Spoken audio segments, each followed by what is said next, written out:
Isiniwalat ni dating Senador Antonio Sani Trillanes na 5 beses umanong nagtangkang makipag-ugnayan sa kanya si Senador Bongo. Binilang ko nga yung ilang beses nag-reach out.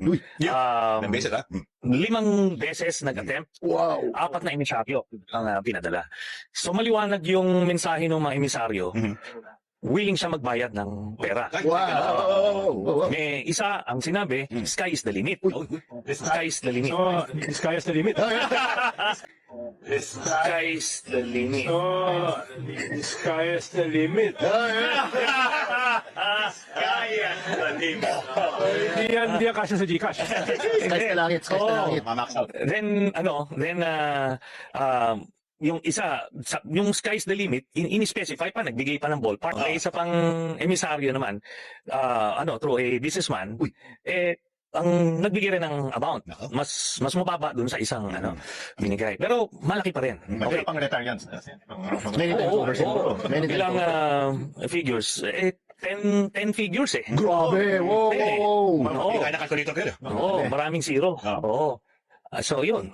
Pero sabi ko nga, hindi tayo ganyan. Wow! Nagjujudik ba to? Judik na ba? Nagtatanong lang ako kung nagjujudik itong si Trililing kasi wala na siya sa hulog. Unang-una, hindi ba niya alam na wala namang naniniwala na sa kanya? I mean, para sabihin niya na 5 beses may nag-attempt sa kanya mula sa opisina ni Bongo, come on. Una-una, Trililing, ganito Bibigyan kita ng magandang laban para sa susunod, alam mo yung gagawin mo. Kung totoo na merong 5 beses na nag-attempt sa'yo from Bongo's office, alam mo unang-unang dapat na ginawa mo, vinidyo mo, nirecord mo ganun, pero para meron kang ebidensya against Bongo. Matagal ka nang gigil kay Bongo. Dahil alam mo naman, bata yan ni Pierre Arde, kaya gigil ka din dyan. Kung totoo yung sinasabi mo, hindi mo ba ibibidyo yan bilang katubayan? Diba, yun ay pinakamalakas na panlaban mo kay Bongo para maidiin mo. Diba, para maidiin mo talaga si Bongo. Yung ebidensya, nandyan na, nilapitan ka na, personal pa nga Diba? Ino-offeran ka? Sky's the limit? What? Sinong bobo? Sinong syunga? Okay, na kinakalaban mo, ang magbibigay sa'yo ng sky's the limit? Kahit nga di 100, hindi ka bibigyan. Nakita niyo kung gano'n ito ka-ilisyonado. Alam mo yung tawag sa Trililing, that is, I think, the best word na i-describe sa'yo. Kasi talagang yung tornilyo mo sa utak, hindi ko alam kung maluwag na o natanggal na. My God, sinong magbabayad sa'yo, magbibigay sa'yo ng sky's the limit? Sino? Can you imagine, nasa harapan mo na? Diba? Ebidensya mo, pinakamalakas na ebidensya mo against Bongo. Nasa opisina mo, nasa harapan mo, na inaalo ka ng sky's the limit. Tapos, hindi mo video, hindi mo nirecord. Kalokohan. Lalo na ngayon, uso ng ebidensya. Diba? Puro video na. Puro nakarecord. Tapos ikaw, meron ka pagkakataon, hindi mo ginawa. Meron pa isa, yung businessman daw. Inaalo ka? 10 figures. So, if it is 10 figure, lalabas ito na parang 1 bilyon. Diba? 2 bilyon, 3 bilyon, 5 bilyon.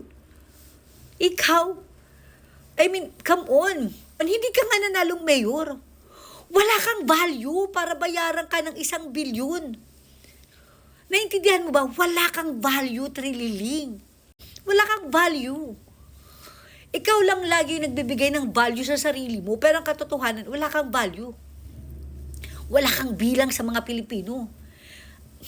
Hindi ka nga gusto ng Pilipino, hindi ka gusto ng taong bayan. Galit ang taong bayan sa'yo. Anong value ang meron ka para bayaran ka ng 1 bilyon? Meron pang sky's the limit. Hindi kami mga baliw na katulad mo. Ang kwentuhan mo yan, si kumari ko. Si Dilima, yan. Si Virus, kayo magkwentuhan. Pero yung wala kang kahiya, nire-reveal mo. Nire-reveal mo sa taong bayan. Sky's the limit ng offer. Na opisina ni Bongo. Meron pa, ginamit ni Bongo through businessman.